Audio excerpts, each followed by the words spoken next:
Doctor साहब कुछ पता चला? वेल, बाली ने तो कुछ कन्फेस नहीं किया, मगर उसकी मां ने सारे राज खोल दिए। उसकी मां? लेकिन वो तो मर चुकी है। जी नहीं, वो आज भी जिंदा है। यस, वो आज भी जिंदा है बाली के अंदर। It's a case of split personality. Bali में दो पर्सनालिटी मौजूद हैं।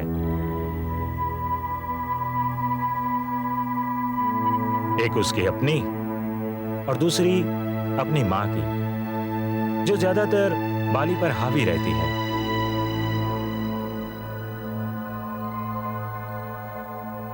और जब भी वो बाली पर हावी हो जाती है तो बाली बिल्कुल अपनी मां की तरह कपड़े पहन लेता है, अपनी मां की तरह वो बोलने लगता है, बिहेव करने लगता है, और कभी कभी तो वो अचानक दोनों बन जाता है।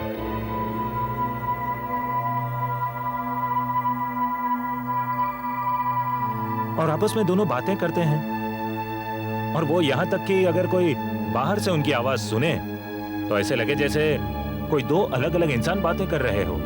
माँ, मैंने तुमसे कितनी बार कहा है कि तुम सीढ़ियां मत उतरा करो, फिर भी चली जाती हो। तुम जानती हो तुम सीढ़ियां नहीं उतर सकती।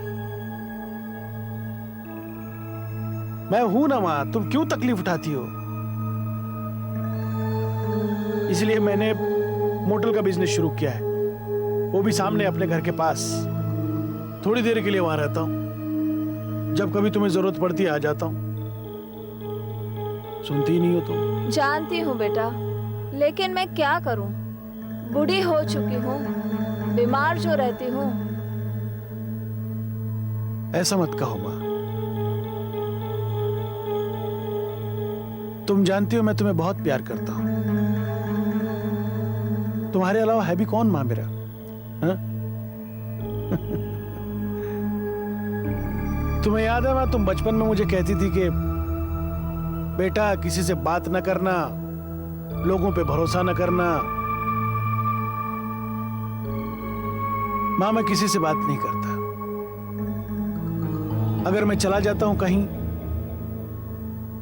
तो जल्द ही वापस आ जाता हूं, किसी से बात नहीं करता। तुमसे दूर नहीं रहता मैं। तू तो मेरा अच्छा बेटा है ना?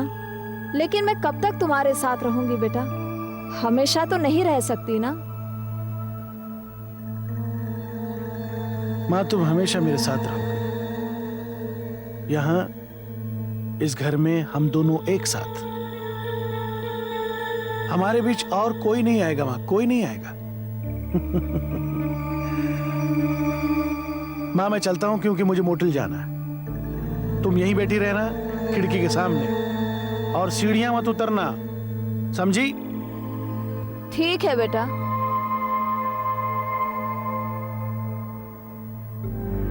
अपनी मां की मौत के बाद मां की लाश को भी उसने अपने पास अपने घर में ही रखा। मगर क्यों? वेल, ये जानने के लिए हमें 10 साल पीछे जाना होगा, जब बाली की मां जिंदा थी।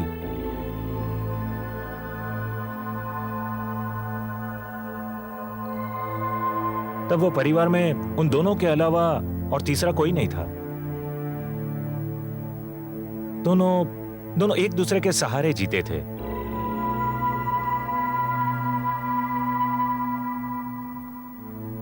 लेकिन एक दिन अचानक बाली की मां की जिंदगी में एक आदमी आया।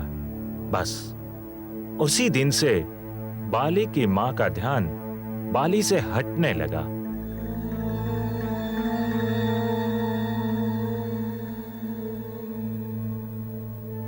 बाली उस आदमी से नफरत करता था, और उसकी मां भी उसे डांटने लगी थी।